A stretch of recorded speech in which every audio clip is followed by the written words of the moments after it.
আচ্ছা ভাই, শার্প রাজ খান একটা চেংড়া মোক কমেন্ট করছে, সুদূর ভাই বিজেপি দালাল। আচ্ছা, মই বিজেপি দালাল করবি না কার করিম? সেন্ট্রালত বিজেপি সরকার, আসামত বিজেপি সরকার, উন্নয়ন কৰি আছে বিজেপি সরকার, কত মাগুলেক অরুণোদয় দিয়ে আছে বিজেপি সরকার, কত গরিব ঘরের দুখিয়া ঘরের চেংড়াগুলেক চাকরি দিয়ে আছে বিজেপি সরকার। তা মই বিজেপি সরকারের দালালি না করিম, কার দালালি করিম?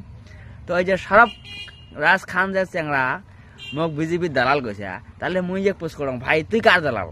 বিজেপির বিরোধী যে মানুষগুলো কমেন্ট করে, বিশেষ করে এই মানুষগুলো ধরে ধরে আগত বাংলাদেশ পাঠা লাগে, কারণ আমরা অরিজিনালি বাংলাদেশি। মোর সন্দেহ হয় কেমনে জানেন? কারণ বিজেপি বাংলাদেশিক দেখবে না পায়, বাংলাদেশিক ধরি ধরি বাংলাদেশত পাঠা দেয়, তো এই ভয়তে এই বিজেপির শত্রু।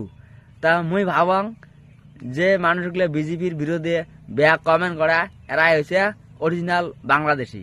তো মই হেমন্ত বিশ্ব শর্মা স্যারক, হাগ্রামা মহিলাটি স্যারক কাতর অনুরোধ জানাং যে এই বিজেপির বিরোধেও কমেন্ট করা মানুষগুলাক অতি তাড়াতাড়ি ধরি ধরি বাংলাদেশ পাঠা লাগে। তো বন্ধুরা, তোমরা একমত হলে লাইক কমেন্ট শেয়ার করবেন।